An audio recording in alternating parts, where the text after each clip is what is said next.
Welcome to KCC tutorials. तो बच्चों आज हम पेज नंबर 14 से 42 तक सीखने जा रहे हैं। First point, do you know radioactive pollution. Radioactive pollution can occur due to two reasons. What is the first point? Radioactive pollution. अब इसमें क्या है, दो प्रकार के पोल्यूशन होते हैं। First one is natural and second one is artificial, that is man made. UV and IR radiation are natural radiation, whereas X-ray and radiation from atomic energy plant are artificial radiation. अब UV और IR कौन कौन से होते हैं? UV and IR radiation जो होते हैं वो नेचुरल रेडिएशंस होते हैं, और जो एक्सरे और radiations from nuclear power plant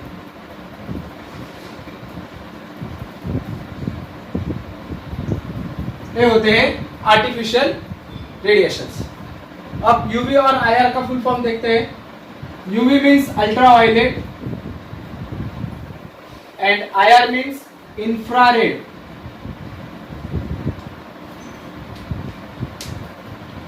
Chernobyl, Windscale and 3 Miles Island mishaps are major mishaps of world till present. अब चेरनोबिल, विंडस्केल एंड 3 माइल्स के यहाँ पे बहुत बड़ी ट्रेजेडी हुई थी। चेरनोबिल एक पावर प्लांट था जिसपे न्यूक्लियर रिएक्शन से सब डिस्ट्रॉय हो गया और रेडिएशन पूरे शहर में फैल गई थी। Thousands of people have been affected for long term due to these accidents. अब ये एक्सीडेंट होने के बाद जो उन शहर में thousands of people थे वो सब अफेक्ट हो गए। Some of the effects of radiation are as follows. अब इन रेडिएशन से क्या इफेक्ट पड़ता है वो देखिए। Effects,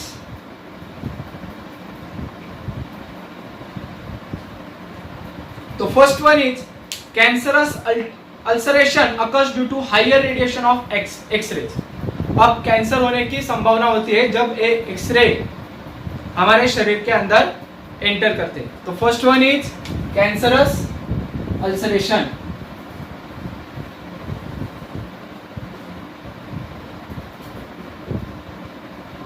then second, tissues in the body are get destroyed. जो हमारे सेल और बहुत सारे cell, group of cell means क्या होता है? टिश्यू।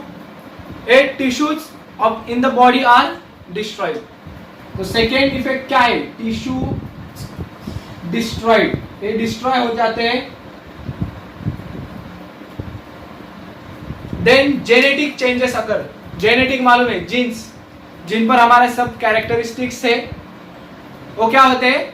चेंज हो जाते हैं। Genetic changes.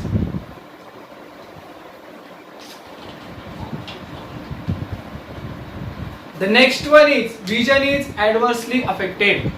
जब रेडिएशंस हमारे आंखों के अंदर चले जाते तो उनकी इन रेडिएशन से हमारी आंखों की जो विजन होती है वो भी अफेक्ट होती है, यानी कि कभी कभी तो हमें कुछ भी दिखाई नहीं देता, तो विजन गेट अफेक्टेड।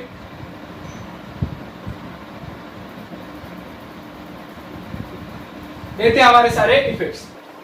अब नेक्स्ट पॉइंट है need of environmental conservation. Need of environmental conservation. अब इसमें देखो क्या है, general public is not aware about the rules of environment conservation. जो पब्लिक है यानी कि ह्यूमन बींग्स सोसाइटी में हमारे, उनको अवेयर नहीं है वो क्यों हमें एनवायरमेंट का कंजर्वेशन करना चाहिए, यानी कि बचाना क्यों चाहिए एनवायरमेंट को। There should be large scale participation of the people in environment conservation. और इस एनवायरमेंट कंजर्वेशन मूवमेंट में बहुत सारे लोगों का हिस्सा होना चाहिए जो अपने अपने तरफ से कुछ प्रयास करें और एनवायरमेंट को कंजर्व करें। It will be possible to answer the environmental problems only if environmental protection conservation become an effective public movement. और आगे क्या दिया है कि आप जब अवेयर हो जाओगे, यानी कि आपको समझ में आएगा कि what is the value of environment, तभी आप उसे बचाने का प्रयास करोगे. For this purpose values like positive attitude and affection towards environment. क्या चाहिए इसलिए? First one is positive attitude towards the environment, यानी कि एनवायरमेंट हमारे लिए है, ये पॉजिटिव एटीट्यूड चाहिए. And second one is affection towards environment. Affection यानी कि लव, हमें पर्यावरण के प्रति प्रेम होना चाहिए. नॉलेज अबाउट इट, एंड उसका एनवायरमेंट का नॉलेज भी चाहिए कि ये कैसे काम करता है. What is the food chain, how it affects human being, ये सब should be inculcated among the children since their childhood. और ये समझ में आना चाहिए चाइल्डहुड से चिल्ड्रन को, यानी कि सारे बच्चों को पता होना चाहिए उनके चाइल्डहुड डेज से. This will help to make the future generation more aware about environmental conservation and protection. अब इससे क्या होगा? अगर बच्चे चाइल्डहुड से ही एनवायरमेंट का कंजर्वेशन सीख ले तो आगे जाकर वो पोल्यूशन कम कर देंगे. So as to achieve this, it is necessary to increase the awareness through education. और ये अवेयरनेस हम कहाँ से ला सकते हैं? तो उनके एजुकेशन से, और ये एजुकेशन के थ्रू ही, इसीलिए ये चैप्टर आपको आपके 10th क्लास के साइंस में इंक्लूड कर दिया है कि आपको भी पता चले एनवायरमेंट का क्या इफेक्ट होता है हम पर. Today all the developing and underdeveloped countries have been accepted the responsibility of environmental protection. यानी कि सारे कंट्रीज ने जो डेवलप है, अंडर डेवलप है और डेवलपिंग भी है, यानी कि जो डेवलप हो रही है, सारे कंट्रीज ने ये एक्सेप्ट किया है कि हमारी environmental conservation it is the responsibility of nation. Their efforts are in that direction, और वो उस दिशा में प्रयास भी कर रहे हैं. They have defined the future plans, और उन्होंने फ्यूचर के लिए क्या प्लान्स है. जैसे हमारे यहाँ 36 करोड़ ट्रीज प्लांटेशन का प्रोग्राम पिछले साल हुआ था, वैसे ही एक फ्यूचर प्लान्स हर एक कंट्री ने अपने अपने डिसाइड किए हैं कि हम अगले जो फ्यूचर में क्या क्या करेंगे for the environmental conservation. Then a peek into the history. In 1972, United Nations Environment Program, that is UNEP, United Nations Environment Program, has been established in conference arranged on human and environment, in which environmental problems were discussed. अब 1972 में UNEP की establishment हुई, और उसमें क्या करते हैं, तो ह्यूमन एंड एनवायरमेंट का क्या कोरिलेशन है और what are the different environmental problems, इन पे डिस्कशन होता है. Afterwards, in India, a separate environmental department has been established through decision on environmental problems.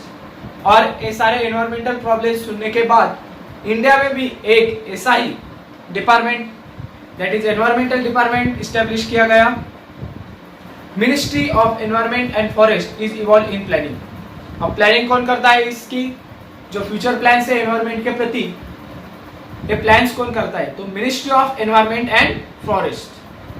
Inducting यानी कि प्लान भी करता है और एग्जीक्यूशन भी करते हैं, यानी कि वो जो प्लान किया है वो वर्किंग में भी लाते हैं. And increasing awareness about the environment, और अवेयरनेस भी इंक्रीज करते हैं थ्रू वेरियस प्रोग्राम सिंस 1985 से ये सब मिनिस्ट्री ऑफ एनवायरमेंट काम कर रही है. देन नीचे आओ, आपको एक चार्ट मिलेगा, कंप्लीट द चार्ट. तो उसमें हमें दिया है नीड ऑफ एनवायरमेंटल कंजर्वेशन. अब 6 पैराग्राफ से नीड ऑफ एनवायरमेंटल कंजर्वेशन, इसके हमें एक्टिविटी है, इसके 2 आंसर्स हमें दिए, चार्ट फिलअप करना है. तो first one is to maintain the balance in nature.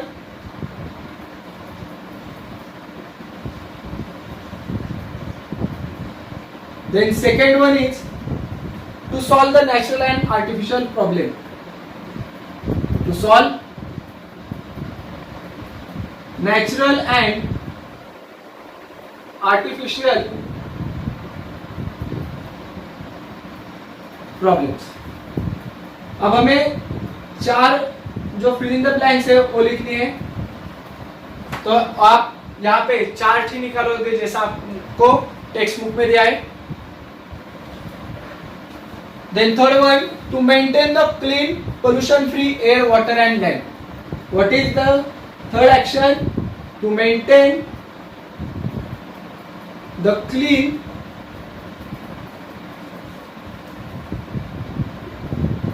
pollution-free air, water and land. Then fourth one is to protect, बचाना and conserve biodiversity.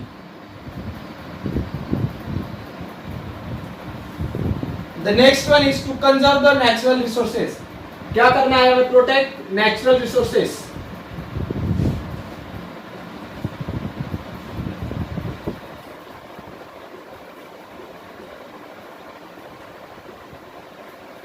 जो भी हमारे पृथ्वी पर नेचुरल रिसोर्सेस है जैसे कि लैंड, वाटर, एयर, इन सारों को कंजर्व, प्रोटेक्शन देना है, अच्छी तरह से रखना है। To give quality of life,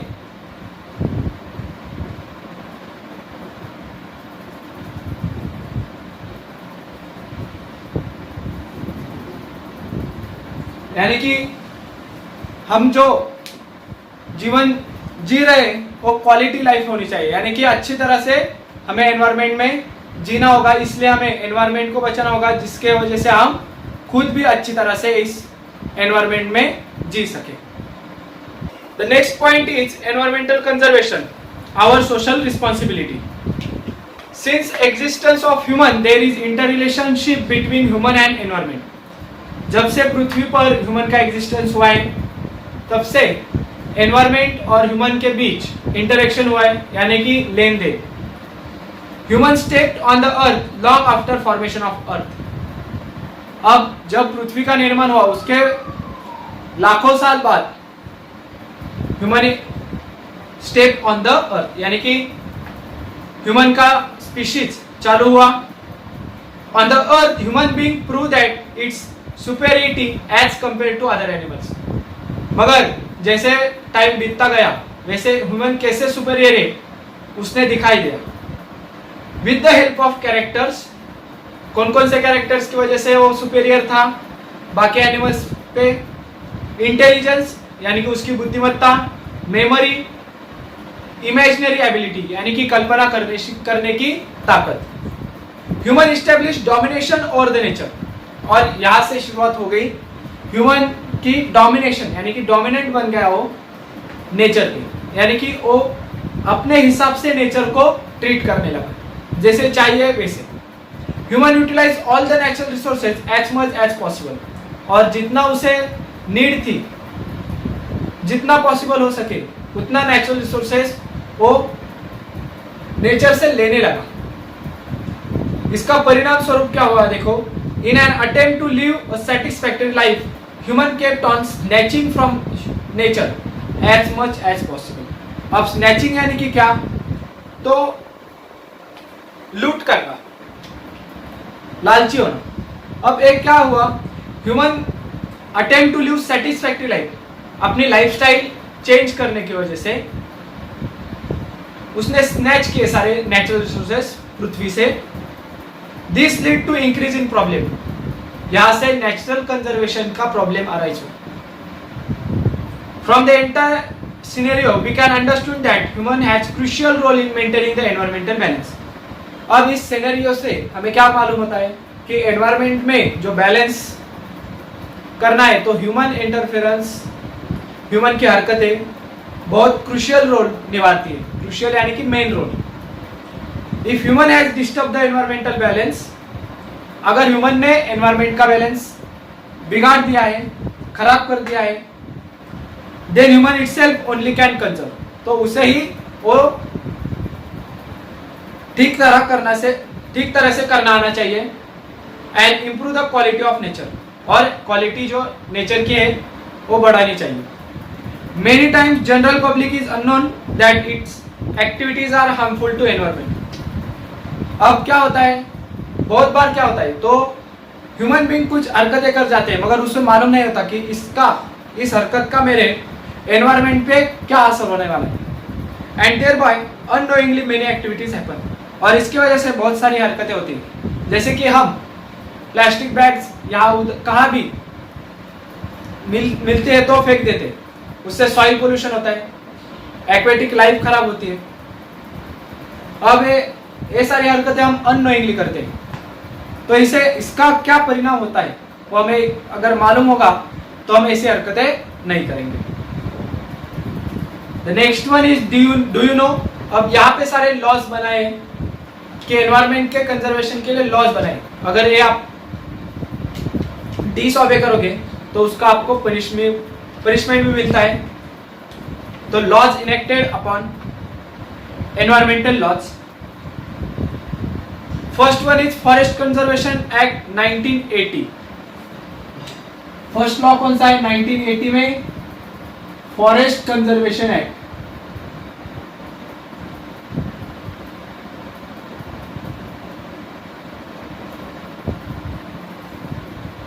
ये सारे एक्ट आपको एक तो एमसीक्यू के लिए आएंगे, नहीं तो कोरिलेशन के लिए आएंगे। 1980 में फॉरेस्ट कंजर्वेशन एक्ट आया। अब इसमें क्या था, the land reserve for forest conservation has been prohibited to use for any other purpose by this law. जब जो लैंड फॉरेस्ट के लिए रिजर्व है वो आप दूसरे कौन से भी काम के लिए यूज नहीं कर सकते, ऐसा फॉरेस्ट कंजर्वेशन एक्ट कहता है 1980 का। Example, permission of central government is compulsory for mining activities. अब इसका एग्जाम्पल दिया है, अगर आपको फॉरेस्ट में एक जगह पे माइनिंग करना है, खुदाई करना है, तो सेंट्रल गवर्नमेंट से, not a state government, central government से आपको परमिशन लेनी होगी कि यहाँ पर हम इतनी इतनी खुदाई कर सकते हैं, और जितना आपको एरिया अलाउ कर दिया जाएगा उतने ही एरिया पर आप खुदाई कर सकते हैं। Any person who disobey this law is entitled to imprisonment for 15 days। और अगर किसी ने विदाउट परमिशन माइनिंग की तो उसे 15 दिन की जेल इम्प्रिजमेंट हो सकती है। The second law is Environmental Conservation Act 1986। अब 1986 में क्या आया, environmental conservation act.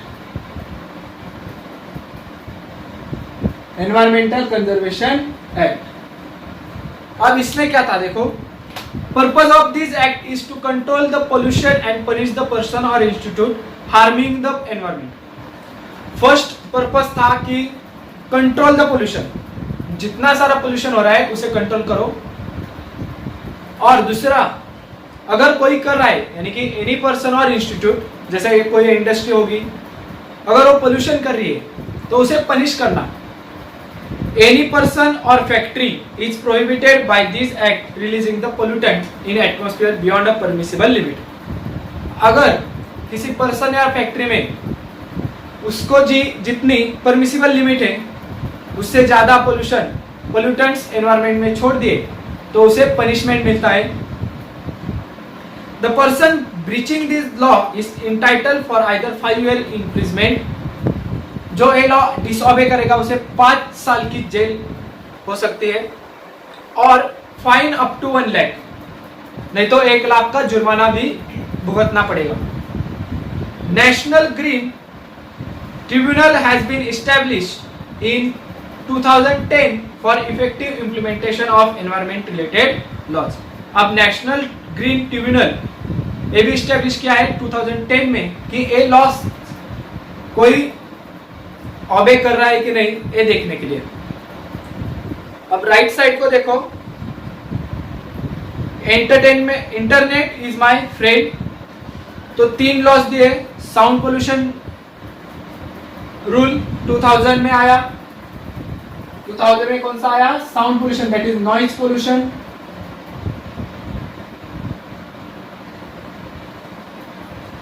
Control and prevention, यानी कि कंट्रोल भी करना, साउंड लिमिट एक जो परमिसिबल लिमिट है उसके आगे आप अगर कौन सा भी नॉइज कर रहा होगा इंडस्ट्री और अ पर्सन, तो उसे जुर्माना होता है।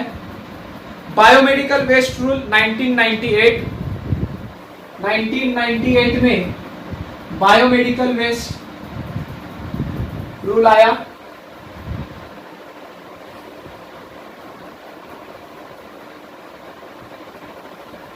देन 2011 में ई वेस्ट रूल आया। ई वेस्ट यानी कि इलेक्ट्रॉनिक वेस्ट, जो हमारे कंप्यूटर्स, कैमराज, लैपटॉप्स वगैरह खराब होने के बाद हमें वेस्ट होता है, तो ये वेस्ट डिकम्पोज करना है आपको, तो सही तरीके से ही करना होगा।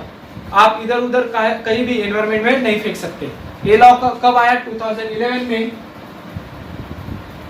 ई वेस्ट रूल आया।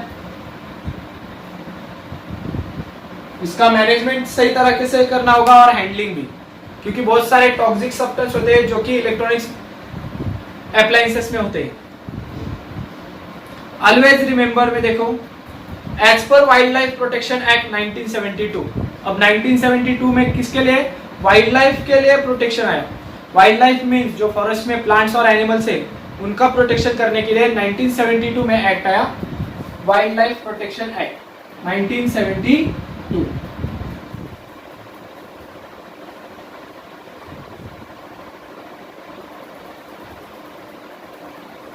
अब इस लॉ में क्लॉजेस है 49A, 49B एंड 49C। अब 49A क्लॉज में क्या दिया है? Trading of rare animals has been completely banned. जो रेयर एनिमल्स है जैसे कि लायन, टाइगर, इनकी ट्रेडिंग यानी कि ट्रांजैक्शंस, व्यापार, लेन देन नहीं कर सकते, कंप्लीटली बैन यानी कि स्टॉप कर दिए, बैन किया है इसके ट्रेडिंग को। The second one is 49B, use of articles prepared from skin or organ of wild animals has been banned। अब पहले के जमाने में जो क्रोकोडाइल्स थे उनके स्किन से बैग्स वगैरह बनते थे, और क्या जो स्नेक्स थे उनके भी स्किन से बहुत सारे आर्टिकल्स बनते थे।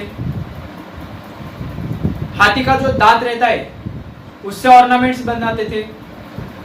तो इस सारे यूज ऑफ आर्टिकल्स का जो वाइल्ड एनिमल के स्किन या कौन से भी ऑर्गन से बन रहा होगा तो उसे पूरी तरह से बैन कर दिया है। And C 49C is disclosure of stock of artifacts made from rare animal. अब जो रेयर एनिमल्स से स्टॉक है यानी कि जो वस्तुएं आपने पहली बनाई होगी वो आपको क्या करना होगा? डिस्क्लोजर यानी कि डिस्पोज करना होगा सारी। एक तो गवर्नमेंट को दे दो, नहीं तो डिस्ट्रॉय करना होगा। ये सारे 49A, 49B और 49C क्लॉज में आता था, जो कि वाइल्ड लाइफ प्रोटेक्शन के एक्ट था 1972 का। तो नेक्स्ट पॉइंट है हमारा the big story of small man.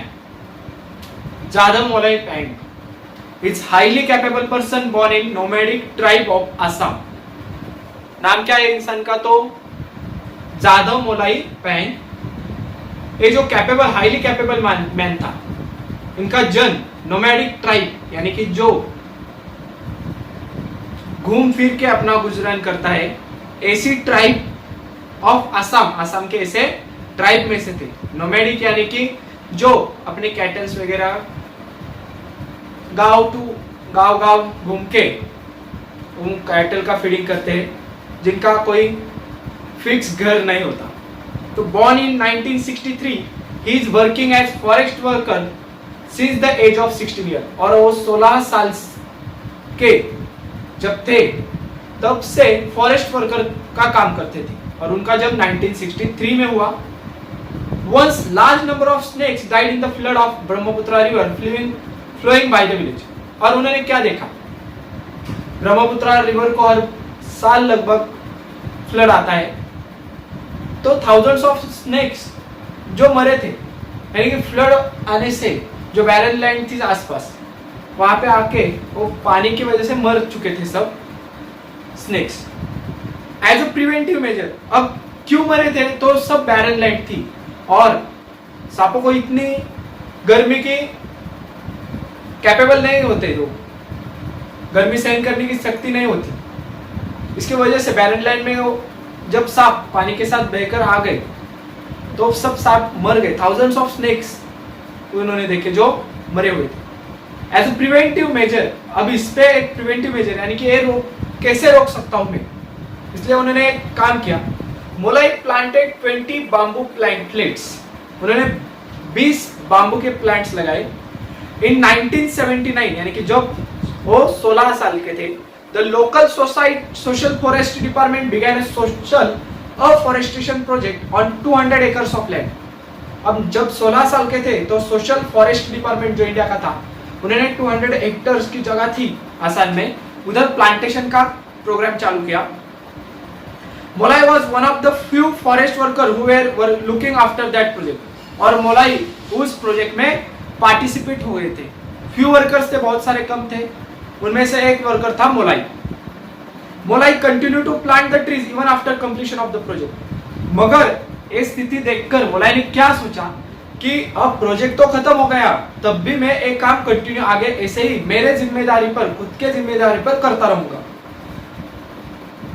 As a result of his continuous work of planting and caring for the trees, the barren land witnessed the forest cover over the 1,360 acres. अब continuous work से क्या हुआ, अब barren land यानी कि जो पड़िक जमीन थी, लैंड थी, विटनेस द फॉरेस्ट कवर, वो फॉरेस्ट हो गया पूरा, जहां पर एक भी प्लांट नहीं था वहां फॉरेस्ट बन गया, और वो लैंड थी 1,360 एकर्स की। इतना सारा मोलाई ने इतना बड़ा फॉरेस्ट खड़ा कर दिया था अपने प्रयत्नों से। Today this jungle in Kokilamukh of Jorhat district of Assam is the result of hard work for 30 years. और एक दो साल का उनका काम नहीं था, 30 साल लगातार 30 साल उन्होंने मेहनत की। और this jungle of Kokilamukh, Kokilamukh जगह है कौन से डिस्ट्रिक्ट की, Jorhat district of Assam. He has been awarded with prestigious Padma Shri Award by the Government of India for his unparalleled work. और इस बड़े काम के लिए उनको गवर्नमेंट ऑफ इंडिया के तरफ से पद्मश्री अवार्ड से नवाजा गया। Now it is well known as मोलाई जंगल, और उसे अब क्या कहते हैं, मोलाई जंगल, जंगल ऑफ मोलाई, जादव मोलाई पैंग, जिसका जंगल, ये पूरा जंगल किसने खड़ा कर दिया, मोलाई ने, इसलिए मोलाई जंगल इसे कहते हैं।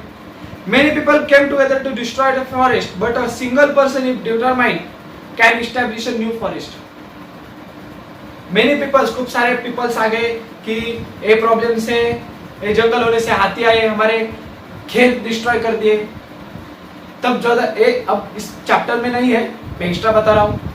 तब मोलाई ने बोला कि पहले मुझे मारना होगा और बाद में आप हाथियों को कुछ करना। तो वो नोमैडिक ट्राइब ने क्या किया, उनको जो हट्स थे यानी कि झोपड़ियां थी, वो जो एलिफेंट का वे था उससे हटकर बांध दी और वापस बिल्डअप की। बहुत सारी कठिनाई आई इस जंगल पर को डेवलप करने में, बिल्डअप करने के लिए। The next point is environmental conservation and biodiversity. अब एनवायरमेंटल कंजर्वेशन एंड बायोडाइवर्सिटी, तो बायोडाइवर्सिटी नेक्स्ट पॉइंट है मेन।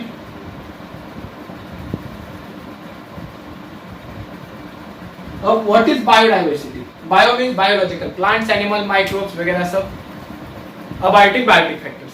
एंड डाइवर्सिटी यानी कि वेरिएशंस, कितने सारे प्लांट्स में वेरिएशंस हैं, एनिमल्स में वेरिएशंस है, माइक्रोब्स में वेरिएशंस है।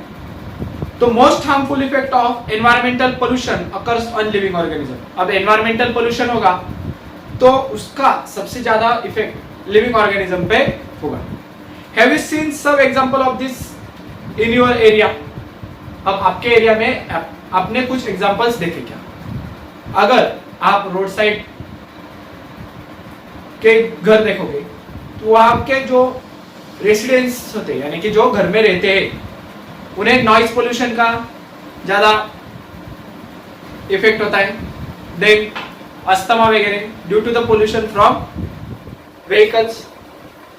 देन जो इंडस्ट्रीज वगैरह के साइड में जो घर होते हैं उन्हें noise pollution, water pollution, soil pollution होता है। तो इनका इफेक्ट उन लिविंग ऑर्गेनिज्म, ये तो सिर्फ ह्यूमन बीइंग पे हो गया, प्लांट्स में भी पड़ता है इफेक्ट, एनिमल्स में भी होता है।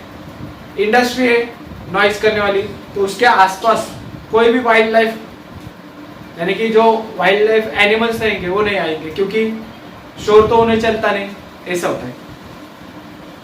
Our living world have been richly diverse. अब हमारे लिविंग वर्ल्ड में बहुत सारी डाइवर्सिटी है, यानी कि variations. It consist of varieties of plants and animals. बहुत सारे प्लांट्स है, बहुत सारे एनिमल्स की स्पीशीज है। However, we are not able to see some specific animal about which we have listened from the earlier generation. अब earlier generation में कुछ एनिमल्स के बारे में हमने पढ़ा, मगर हम उन्हें देख नहीं सकते, जैसे कि dinosaurs, then mammoth,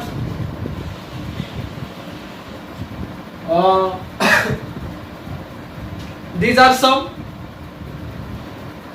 animals that we can't see nowadays। यानी कि हम इन एनिमल्स को, ऐसे बहुत सारे एनिमल्स हैं जिन्हें हम देख नहीं सकते। क्यों? क्योंकि एक्सटेंड हो गए। एक्सटेंड यानी कि खत्म हो गए कुछ एनवायरमेंटल चेंजेस की वजह से। Who is responsible for this?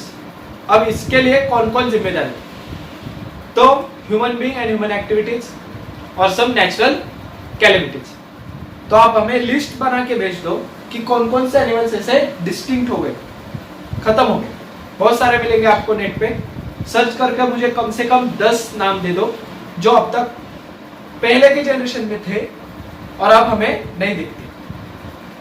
Biodiversity is the richness of living organism in nature due to the presence of varieties. Then what is the biodiversity?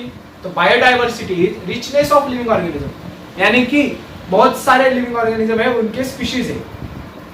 In nature में due to the presence of varieties, बहुत सारी varieties है। किसकी अब varieties है? Of organism. Then ecosystems, अलग ecosystem होता है, एक्वेटिक इकोसिस्टम, सी की अलग इकोसिस्टम होगी, पॉन्ड की अलग इकोसिस्टम होगी।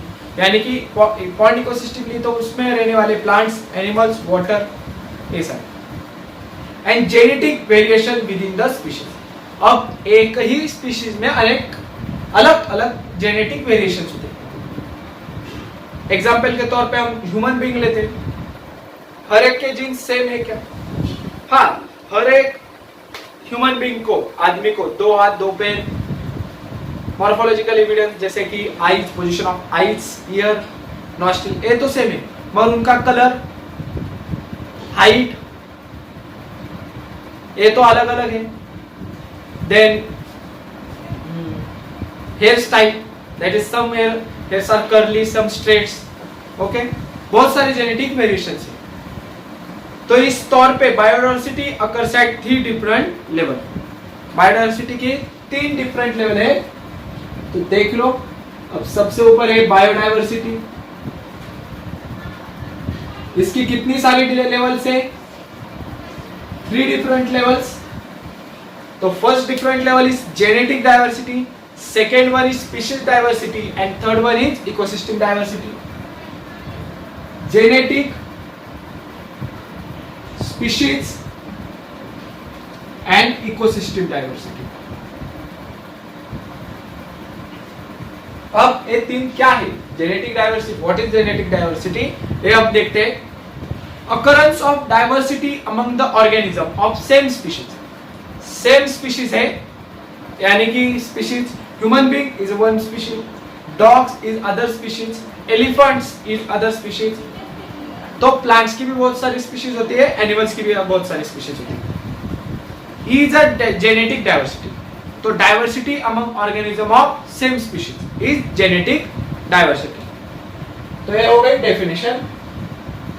Diversity among organism of same species, organisms of same species। ये वही definition is called as genetic diversity, यानी कि सेम स्पीशीज। एक तो हाथी ले लो, एलिफेंट की स्पीशीज एक है, डॉग की स्पीशीज एक ले लो, ह्यूमन बीइंग, सारे ह्यूमन बीइंग की स्पीशीज एक। अब ह्यूमन बीइंग में कौन कौन से एनिमल्स हम पहले चैप्टर में देखे? Neanderthal man, Cro-Magnon man, then homo sapien sapiens। these are all diversity in human being species, okay? then अगर और एक एग्जांपल लेते हैं.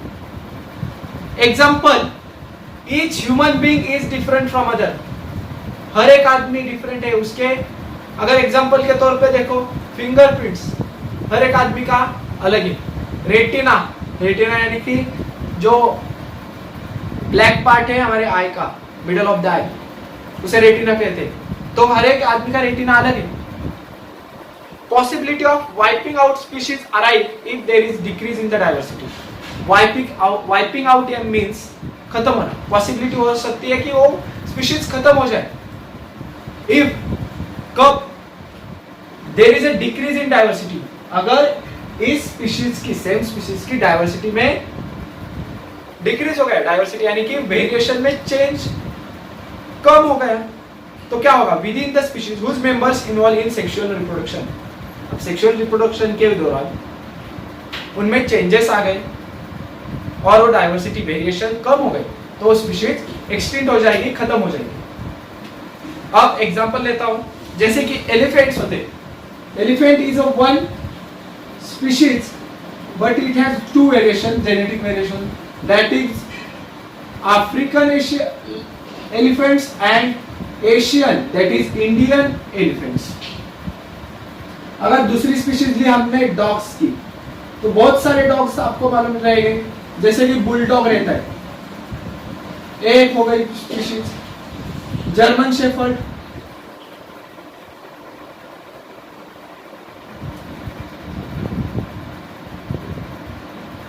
दूसरी स्पीशीज है. देन लिखे है मैंने नाम कुछ, bug and bug pi. Bug यानी कि जो कम हाइट वाला डॉग्स रहते हैं वो बग. देन बग पाई. The next one is boxer, dalmatian. Boxer एक यानी कि ये सारे डॉग्स ही है.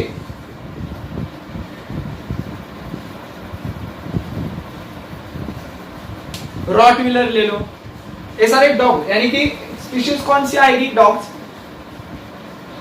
पर सेम स्पीशीज में जेनेटिक वेरिएशन होने की वजह से इनका हाइट, इनका nature, length of hairs, body length अलग अलग होगी, बॉडी की साइज भी अलग अलग होगी. यानी कि बग को ले लो तो उसकी हाइट भी कम होती है, बॉडी शेप भी छोटा होता है. वहां पे जर्मन शेफर्ड ले लो, उनका इंटेलिजेंस बहुत अच्छा होता है. रॉटविलर ले लो, बॉडी से वो ज्यादा खाना लगता है उन्हें, बॉडी तंदुरुस्त रहती है उनकी, मस्त होती है. देन डेल्मेशियन यानी कि उनका कलर, इन सारों का कलर भी अलग अलग होगा. डेल्मेशियन यानी कि व्हाइट एंड ब्लैक, जो व्हाइट पूरा डॉग रहता है उस पे ब्लैक स्पॉट्स रहते हैं. डेल्मेशियन डॉग्स पे पिक्चर भी आई थी. ओके, वो वाले डॉग्स. ये सारे हो गए जेनेटिक डाइवर्सिटी, यानी कि डॉग्स की स्पीशीज, उनमें इतना सारा वेरिएशन, बहुत सारा है, आप नेट पे रिसर्च कर लो. एलिफेंट में दो है. अब लाइन में देख लो तो एशियाटिक लाइन रहते हैं और बाहर वाले जो है लाइन रहते हैं. ह्यूमन बीइंग में ले लो, बहुत सारे ह्यूमन बीइंग में स्पीशीज अलग अलग है. प्लांट्स के बारे में ले लेंगे तो रोज, तो अलग अलग कलर वाले रोज है, और that is genetic diversity. China rose, that is another genetic diversity. अगर आपने ले लिया अलग जो जासवंत बोलते हैं जिसे, उसमें अलग अलग कलर वाले फूल प्लांट्स रहते हैं, वो भी हो गई genetic diversity. Then next one is species diversity, यानी कि स्पीशीज की diversity. Innumerable species of organism occur in the nature. अब इन्यूमरेबल स्पीशीज, स्पीशीज यानी कि अब क्या होगा, ए मेन स्पीशीज है. एनिमल्स में ले लो तो human, dog, elephant, cat. Cat में सारे, अब कैट ले लूंगा ना, यहाँ पे मैं कैट की स्पीशीज में लूंगा तो सारे, यानी कि अपनी कैट भी आती है जो अब घर में पेट एनिमल है, मगर उसमें lion, lion is from a cat species. Tiger, cheetah, this are from cat species. Okay, lion, tiger are called as a big cat. Then human, elephant, cat. अब प्लांट्स में ले लेंगे तो banyan is a species diversity, banyan tree, peepal tree, then jackfruit ले लो fruits में। तो ये हो गई प्लांट्स की स्पीशीज डाइवर्सिटी। ये एनिमल्स में स्पीशीज डाइवर्सिटी, डॉग एक स्पीशीज, एलिफेंट एक स्पीशीज, ऐसे अलग अलग स्पीशीज होंगी प्लांट्स में और एनिमल्स में। This is called as species diversity. Species diversity include various of types of plants animals. Plants animals को दे, माइक्रोब्स में क्या आएंगे? अब माइक्रोब्स ले लो, माइक्रोब्स में क्या आएगा? Bacteria, fungi, then virus, kingdom monera, kingdom protista, paramecium, ये सारे माइक्रोब्स में आएंगे, उनकी स्पीशीज में। The next point is ecosystem diversity, यानी कि अलग अलग डाइवर्सिटी। अब इकोसिस्टम में क्या देखो, many ecosystem are present in each region. अब रीजन यानी कि ज्योग्राफिकल रीजन अलग अलग होते थे। Earth is the largest region होगा geographical, and small pond, a tree is also we can take a ecosystem. A small pond लेते हैं, a small pond is a ecosystem. Ecosystem is formed through the interaction between plants, animals, their habitat and changes in the environment. अब pond के side को अलग अलग plants हो गए, pond में कुछ एनिमल्स हो गए, पॉन्ड के बाहर भी कुछ एनिमल्स हो गए, इनका इंटरेक्शन होगा। यानी कि अगर एक बर्ड है जिसका नेस्ट पॉन्ड के साइड में जो प्लांट है उसके ऊपर है, तो कुछ कीड़ों मकोड़ा खाएगा, तो क्या आएगा? प्लांट पॉन्ड के नियर बाय जो मड़ी एरिया रहता है वहां पे आएगा, उधर के कीड़े मकोड़े को खाएगा। वाटर के लिए वो पॉन्ड पे डिपेंड है, यानी कि इंटरेक्शन है। And changes in the environment, अब चेंजेस हो गए तो एक पूरी डाइवर्सिटी यानी कि इकोसिस्टम पे भी चेंजेस होते हैं, अफेक्ट होता है। Each ecosystem has its own characteristics, animal, plants, microbes और बायोटिक फैक्टर। और अलग अलग इकोसिस्टम के अलग अलग कैरेक्टर्स होते हैं, यानी कि एनिमल्स उसके अलग होते हैं, उसके प्लांट्स भी अलग होते हैं, उसके माइक्रोब्स भी अलग होते हैं और अबायोटिक फैक्टर्स भी अलग होते हैं। अब कुछ इकोसिस्टम के नाम देता हूं। Aquatic ecosystem, desert ecosystem, land ecosystem, aerial ecosystem, then क्या ले सकते हैं हम? Rain forest is another ecosystem. अब इन सब में देखो, अब एग्जाम्पल के तौर पे लेता हूं डेजर्ट। अब डेजर्ट में कौन कैरेक्टरिस्टिक्स क्या है? तो एनिमल्स, एनिमल कौन सा होगा डेजर्ट में? बराबर कैमल, कैमल होगा। रोडेंट्स हो गए, जो कि रोडेंट्स यानी कि जो बिल करके नीचे रहते हैं, ये क्या करते हैं? दिन भर जब बहुत सारा गर्मी होते हैं तब नहीं बाहर आते, रात के टाइम पे जब डेजर्ट ठंडा हो जाता है तब वो सर्च, फूड के सर्च में बाहर आते हैं। अब प्लांट्स कौन से हो गए? कैक्टस, पाम ट्री होते हैं। माइक्रोब्स अलग हो गए और अबायोटिक फैक्टर्स सैंड वगैरह हो गया। वही हम रेन फॉरेस्ट को लेंगे, रेन फॉरेस्ट के एनिमल्स कौन से रहेंगे? बहुत सारे एनिमल्स की वेरिएशन आएगी, बहुत सारे, यानी कि प्लांट्स बहुत सारे होंगे। रेन फॉरेस्ट यानी कि जहां पूरे साल भर बारिश गिरती है वैसा forest. Amazon is a rain forest, 12 महीने यानी कि पूरा ईयर वहां पे रेन होगा। बहुत सारे प्लांट्स हो गए, बहुत सारे एनिमल्स हो गए, माइक्रोब्स तो बहुत है। अगर हम बियर गिल्स का वो प्रोग्राम डिस्कवरी का मैन एंड वाइल्ड, कुछ मैन वर्सेस वाइल्ड, इस प्रोग्राम में हम देखेंगे तो अमेज़न वगैरह में बहुत सारे एनिमल्स है, प्लांट्स है, माइक्रोब्स तो बहुत से, एंड अबायोटिक फैक्टर्स भी, यानी कि सैंड वहाँ पे नहीं होगी तो क्या होगी? बहुत गीली मिट्टी रहेगी, बराबर, रॉक्स रहेंगे कुछ। इससे इकोसिस्टम चेंज होगा तो उसमें से प्लांट्स, एनिमल, माइक्रोब्स और अबायोटिक फैक्टर्स भी चेंज होंगे। Ecosystem are also two types. अब इकोसिस्टम दो प्रकार के होते हैं, हमने पहले ही देखा है, एक होती है natural, second one is artificial. तो ये था हमारा सेकेंड पार्ट। अगर ये वीडियो आपको अच्छा लगा होगा तो प्लीज लाइक करें, शेयर करें और हमें कमेंट दें कि आपको ये वीडियो कैसे लगा। और आपको केसीसी ऑनलाइन ट्यूशन का हिस्सा बनना है तो डिस्प्ले में दिए गए नंबर पर आप कॉल करके डिटेल्स पूछ सकते हो। अब तक आपने हमारे चैनल को सब्सक्राइब नहीं किया होगा तो प्लीज हमारे चैनल को सब्सक्राइब कीजिए। Thank you for watching, good bye.